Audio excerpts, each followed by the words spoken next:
All right. So we've talked about passive transport. We talked about active transport. We talked about energy, basically how energy is converted into different forms, and we generate heat through that conversion process.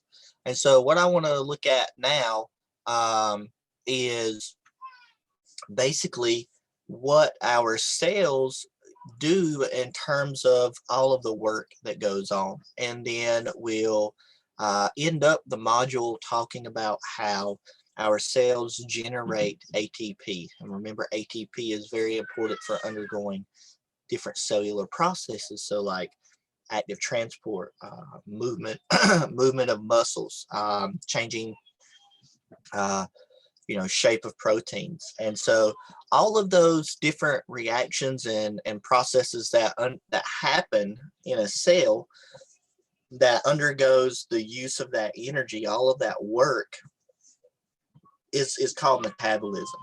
And so metabolism is the all the chemical reactions that's happening in an organism. And almost all of the metabolic reactions need an enzyme to help that reaction happen. If it wasn't for enzymes, then our cells wouldn't have enough energy to go for a lot of the cellular processes to happen. And so these enzymes speed up those chemical reactions by lowering their activation energy.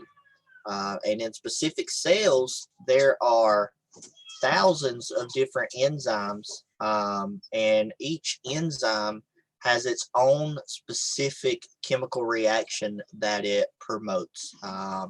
And each enzyme, again, works for a specific reaction and product.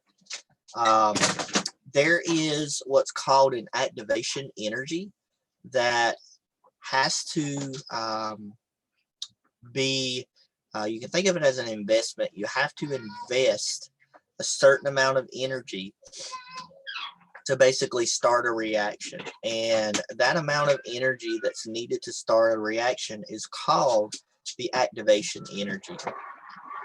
That activation energy causes the reactants to be activated, and it also triggers that chemical reaction to start.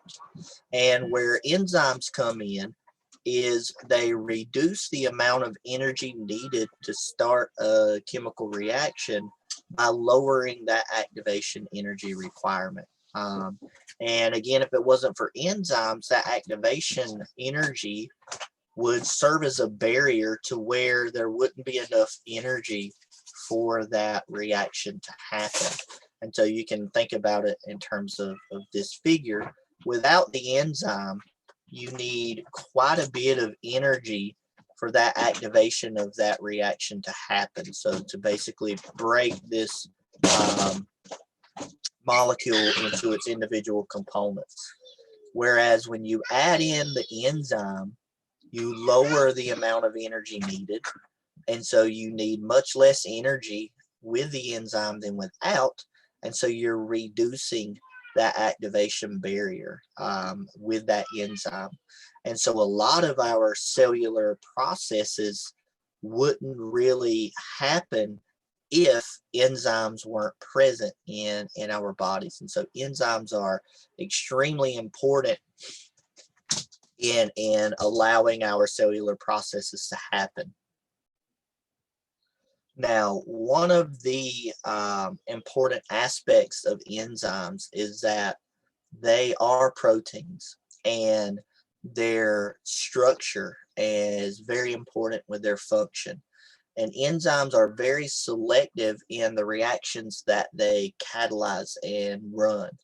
So each enzyme recognizes a specific substrate, and that substrate is a certain reactant molecule. So it's going to undergo a specific chemical reaction. And these enzymes have what's called active sites. And these sites have a specific shape and a specific chemistry. Chemistries like pH, polarity. And so all of those properties of that active site determine what substrate molecule can fit to that active site. And the interaction of the substrate into the active site is called an induced fit. And basically it's named this because when that molecule binds to the active site, it induces the enzyme to change shape, and it makes the fit between the enzyme and the substrate and the active site even snugger, so more tightly, a more tight fit. And after that substrate binds, that chemical reaction happens, and then the product is released from that active site. And so after that happens, the enzyme can then accept another molecule and undergo that chemical reaction over and over and over again. And so these enzymes don't just do one chemical reaction and then they're used up. They basically can do thousands and millions of chemical reactions within our cells. And like I stated earlier, enzymes are very specific for their chemical reactions, and you can always tell if something is an enzyme because they'll have an ACE ending, so an ASE. For example, lactase, amylase.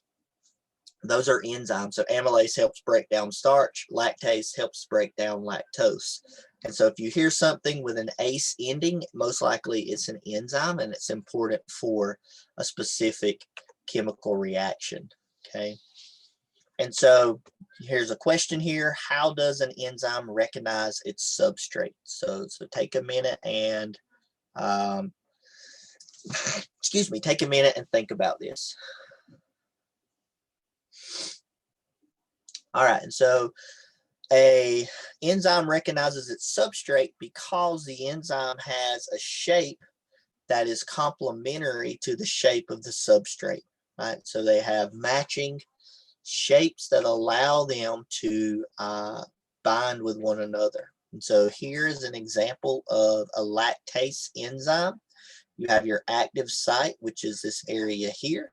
You have the lactose substrate. That substrate will bind with that active site. You get the induced fit.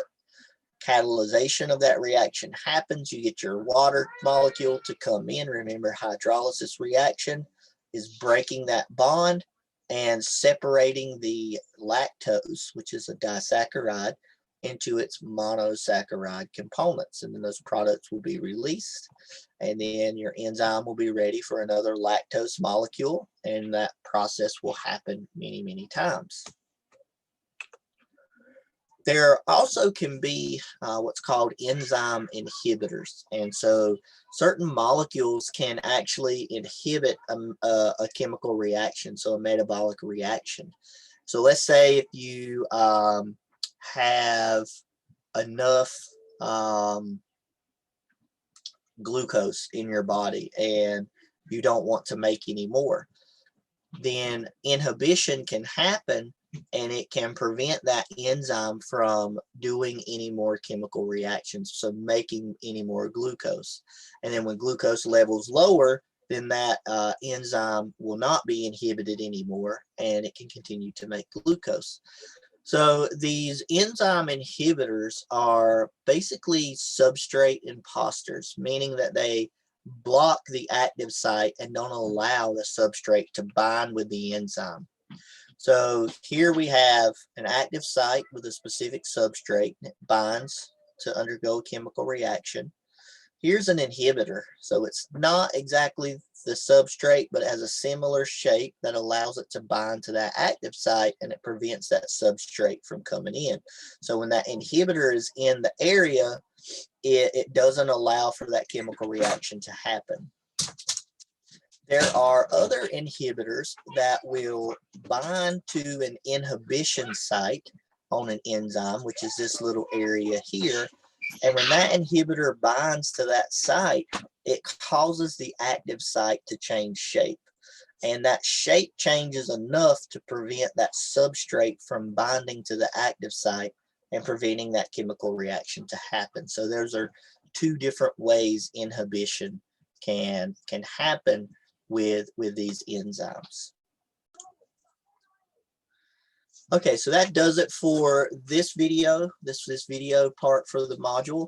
We'll finish up with 2 more videos. One will be going over cellular respiration, where we'll kind of take all of the information we've learned. We'll talk about how passive transport and active transport can be used to break down glucose molecules, and the energy stored in those glucose molecules can be transported and transferred into ATP molecules. And then the last video we'll go over an overview of fermentation, which is kind of a way to generate energy in the whenever there's no oxygen present, so that the cellular respiration process can't happen. So that's it for this video. We'll see you in the next one, where we talk about cellular respiration.